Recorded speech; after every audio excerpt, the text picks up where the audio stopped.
His argument was that the mortgage contract required both parties, being he and the bank, each put up a legitimate form of property for the exchange. In legal language, this is called consideration. Mr. Daly explained that the money was, in fact, not the property of the bank, for it was created out of nothing as soon as the loan agreement was signed. Remember what modern money mechanics stated about loans?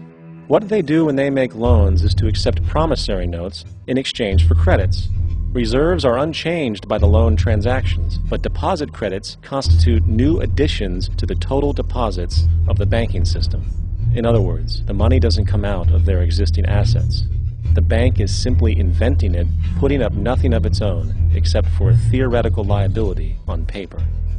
As the court case progressed, the bank's president, Mr. Morgan, took the stand, and in the judge's personal memorandum, he recalled that the plaintiff, bank's president, admitted that, in combination with the Federal Reserve Bank, did create the money and credit upon its books by bookkeeping entry. The money and credit first came into existence when they created it. Mr. Morgan admitted that no United States law or statute existed which gave him the right to do this. A lawful consideration must exist and be tendered to support the note. The jury found that there was no lawful consideration, and I agree. He also poetically added, "Only God can create something of value out of nothing."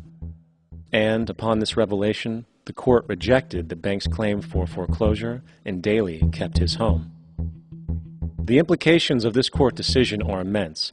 For every time you borrow money from a bank, whether it is a mortgage loan or a credit card charge, the money given to you is not only counterfeit, it is an illegitimate form of consideration, and hence voids the contract to repay, for the bank never had the money as property to begin with.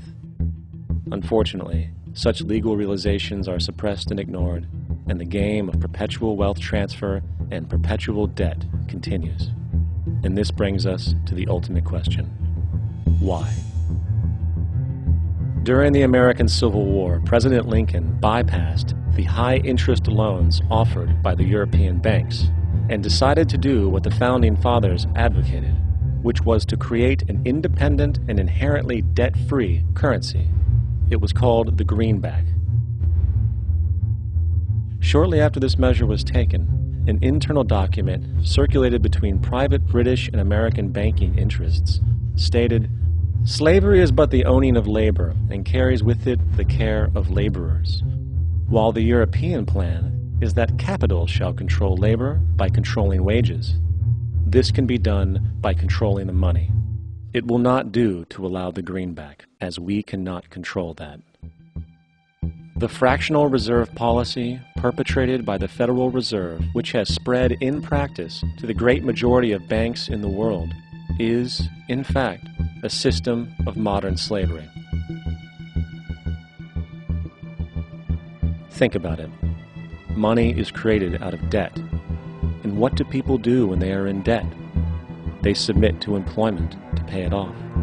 But if money can only be created out of loans, how can society ever be debt-free?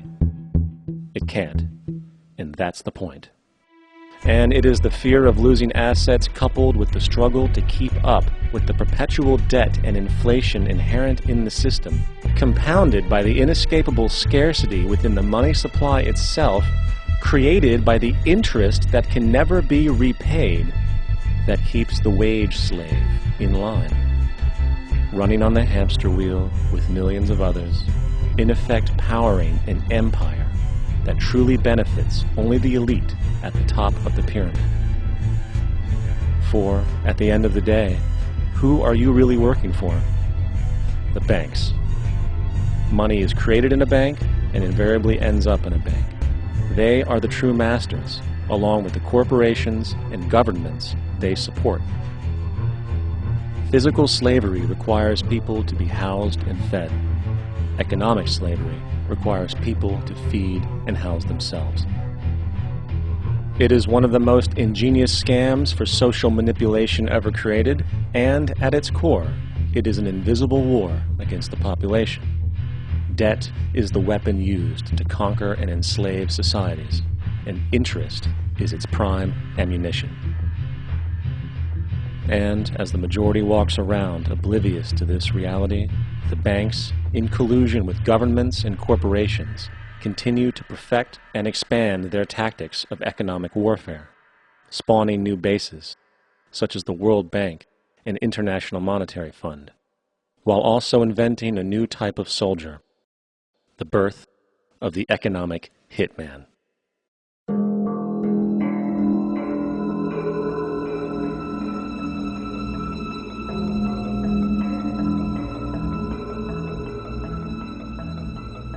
We economic hitmen really have been the ones responsible for creating this first truly global empire.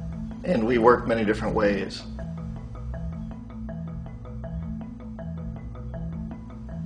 But perhaps the most common is that we will identify a country that has resources our corporations covet, like oil, and then arrange a huge loan to that country from the World Bank or one of its sister organizations.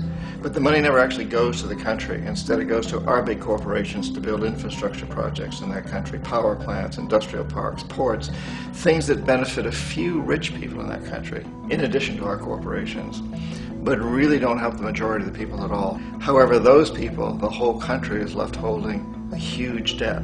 It's such a big debt they can't repay it, and that's part of the plan, that they can't repay it. And so at some point, we economic hitmen go back to them and say, listen, you owe us a lot of money, can't pay your debts, so sell your oil real cheap to our oil companies. Allow us to build a military base in your country, or send troops in support of ours to someplace in the world like Iraq, or vote with us on the next UN vote.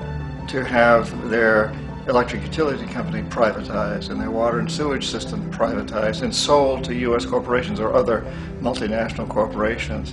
So there was that whole mushrooming thing, and it's so typical of the way the IMF and the World Bank work, that you put a country in debt, it's such a big debt it can't pay it, and then you offer to refinance that debt and pay even more interest. And you demand this quid pro quo, which you call a conditionality or good governance, which means basically that they've got to sell off their resources, including many of their social services, their utility companies, their school systems sometimes, their penal systems, their insurance systems, to foreign corporations. So it's a double, triple, quadruple whammy. The precedent for economic hitmen really began back in the early 50s when democratically elected Mossadegh, who was elected in Iran. He was considered to be the hope for democracy in the Middle East and around the world. He was Time Magazine's Man of the Year. But one of the things that he'd run on and began to implement was the idea that foreign oil companies needed to pay the Iranian people a lot more for the oil that they were taking out of Iran. The Iranian people should benefit from their own oil. Strange policy. We didn't like that, of course. But we were afraid to do what we normally were doing, which was to send in the military. Instead, we sent in one CIA agent, Kermit Roosevelt, Teddy Roosevelt's relative. And Kermit went in with a few $1 million and was very, very effective and efficient. And in a short amount of time, he managed to get Mossadegh overthrown and brought in the Shah of Iran to replace him, who always was favorable to oil. And it was extremely effective. Bombs overflow Tehran. Army officers shout that Mossadegh has surrendered and his regime as virtual dictator of Iran is ended. Pictures of the Shah are paraded through the streets as sentiment reverses. The Shah is welcomed home. So back here in the United States, in Washington, people looked around and said, wow, that was easy and cheap. So this established a whole new way of manipulating countries, of creating empire. The only problem with Roosevelt was that he was a card-carrying CIA agent, and had he been caught, the ramifications could have been pretty serious. So very quickly at that point, the decision was made to use private consultants to channel the money through the World Bank or the IMF or one of the other such agencies, to bring in people like me who worked for private companies, so that if we got caught, there would be no governmental ramifications.